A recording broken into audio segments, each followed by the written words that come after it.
एक खूबसूरत कहानी जरूर सुने। मीरा जी एक आम मध्यम वर्गीय परिवार की मुखिया थीं। वे अपने बेटे जतिन और बहू माही के साथ रहती थीं। एक बेटी नायरा थी जो कि शादी के बाद लंदन में बस गई थी। मीरा जी के पति की मृत्यु बहुत पहले ही हो चुकी थी। जतिन और माही की शादी को 5 साल हो गए थे, लेकिन अब तक उनकी कोई संतान नहीं थी। मीरा जी की बहू माही भी जॉब करती थी, जो कि मीरा जी को बिल्कुल भी नहीं सुहाता था। वे जल्द से जल्द दादी बनना चाहती थी, लेकिन माही और जतिन यह अच्छी तरह से जानते थे कि अभी माही का जॉब करना कितना ज़रूरी था।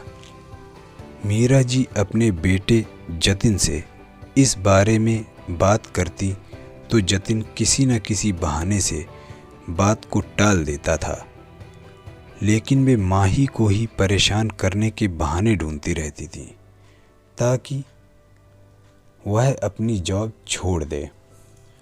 और अभी कोरोना काल में तो मानो उनके मन की मुराद ही पूरी हो गई थी। हालांकि वे दिल की बुरी नहीं थी, लेकिन पोते की चाह में वे ना चाहते हुए भी ऐसा कर जाती थी। अपनी हमउम्र सहेलियों को दादी बनते देखकर उनका मन दुखी हो जाता था।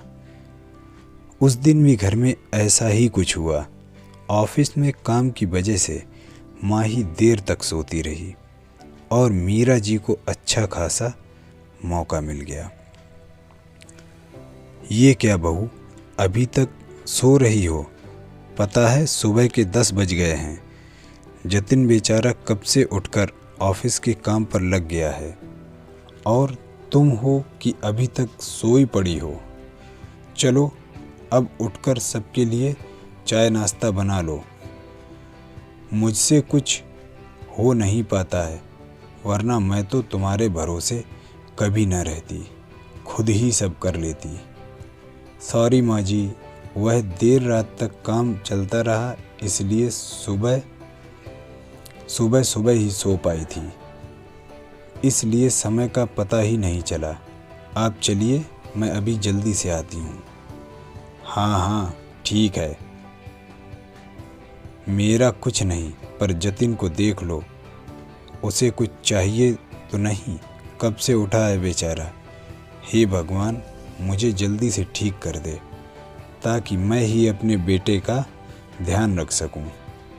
मीरा जी ने नाटकीय अंदाज में कहा। मीरा जी ने अपनी बहू माही को उठाते हुए कहा। माही ने घड़ी देखी तो वाकई 10 बज गए थे। आज उसकी आंख कैसे नहीं खुली। वह जल्दी जल्दी अपने काम निपटाकर हाल में आई तो जतिन अपने लैपटॉप के साथ ऑफिस के काम कर रहा था। उसने किचन में जाकर चाय नाश्ता बनाया और फिर रात के बर्तन साफ किए और झाड़ू पोछा करके नहाने चली गई। दरअसल कोरोना वायरस की बढ़ती बीमारी की वजह से शहर में पूरी तरह लॉकडाउन किया गया था, इसलिए काम वाली बाई भी नहीं आ रही थी। माही खुद एक इंटरनेशनल कंपनी में काम करती थी। उसका ऑफिस टाइम निश्चित नहीं होता था। अधिकतर उसे रात में देर रात तक काम करना होता था। कल भी उसका काम देर तक चलता रहा, इसलिए वह देर तक सोती रही। माही नहाकर आई तो देखा कि उसकी सास अपने कमरे में अपनी सहेली से फ़ोन पर बात कर रही थी। बातचीत में अपना नाम सुनकर माही अपनी सास की बातें सुनने लगी। अरे कमला, तुम भी अपनी बहू को ज़्यादा सर पर मत बैठाओ। बहू को ज़्यादा उड़ने दोगी तो कल को अपनी नौकरी के चक्कर में वह तुम्हें ही घर की नौकरानी बनाकर छोड़ेगी। मैं तो भाई शुरू से ही माही की नौकरी के खिलाफ थी। अब करें नौकरी शौक से, पर साथ साथ घर के काम भी करें। मैं तो बदन दर्द का बहाना बनाकर बैठ जाती हूँ, नहीं तो सारे काम का बोझ मेरे सिर पर आ गिरता। मैं कोई मुफ्त की नौकरानी थोड़ी ही हूँ। मैं तो कहती हूँ तुम भी यही किया करो। सास की बात सुनकर माही की आंखों में आंसू आ गए। वह जिस सास को बीमार समझकर उनकी दिन रात सेवा करती थी, उन्हें एक गिलास तक उठाने नहीं देती थी, सारा दिन घर का और रात को ऑफिस का काम करके थकान से चूर होकर भी उफ तक नहीं करती थी, उसका यह फल मिला है। माना वे मेरी नौकरी के खिलाफ हैं, मगर यदि घर की किस्त नहीं होती तो वह कभी भी नौकरी नहीं करती। जतिन का बोझ कम करने के लिए ही तो वह नौकरी कर रही थी। खैर, अभी के मुश्किल समय में वह सास से किसी भी बात पर बहस नहीं करना चाहती थी जिससे घर का माहौल खराब हो, इसलिए वह उनकी बात को नज़रअंदाज करके वहाँ से चली गई। लेकिन उसकी नज़रों में मीरा जी की इज्जत ज़रूर कम हो गई थी। दूसरे दिन सुबह सुबह मीरा जी की बेटी नायरा का लंदन से फ़ोन आ गया। नायरा की सास उसके पास लंदन आई हुई थी।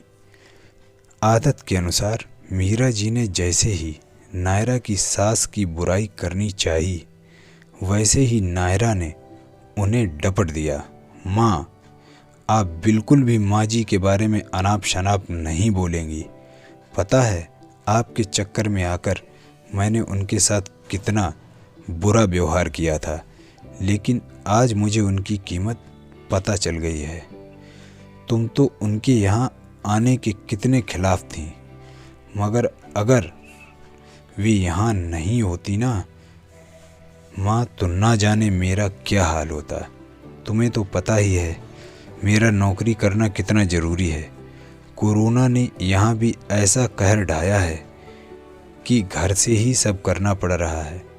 अनन्या का बेबी केयर सेंटर भी बंद है।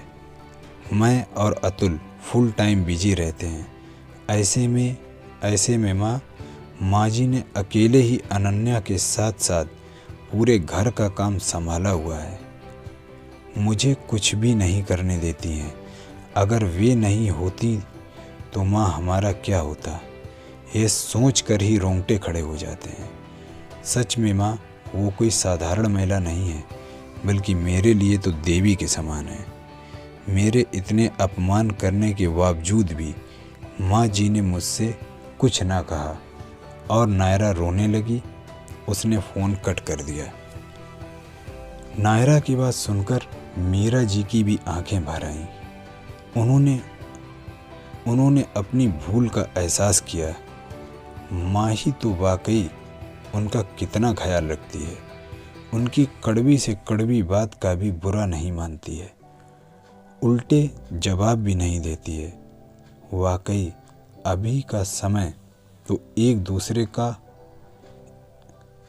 हौसला देने का है, सारे गिले शिकवे भुलाकर एक दूसरे की मदद करने का है। तो फिर वे स्वार्थ में कैसे इतनी अंधी हो गई थी, इतना कैसे गिर गई थी कि ऐसे मुश्किल समय में अपने ही परिवार की सहायता नहीं कर सकती। उन्होंने उसी समय माही को बुलाकर उसके सिर पर प्यार से हाथ फेरते हुए कहा, माही, आज से घर के कामों की आधी जिम्मेदारी मेरी रहेगी। मैंने आज तक तुम्हें जो भी कहा और किया उसके लिए सॉरी। चलो अब तुम जाकर आराम करो, खाना मैं बना लूँगी।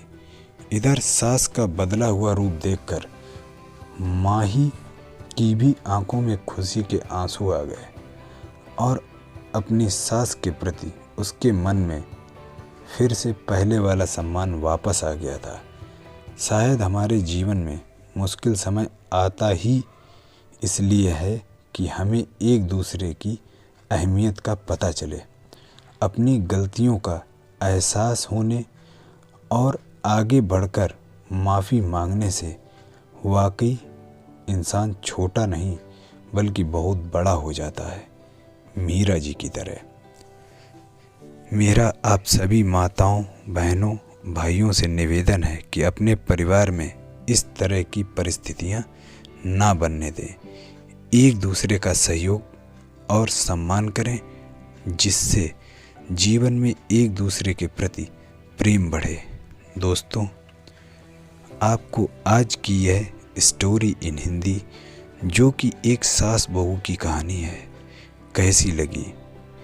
आपको हमें कमेंट करके ज़रूर बताएं और मेरे चैनल पी वॉइस स्टोरी को सब्सक्राइब करना ना भूलें। धन्यवाद।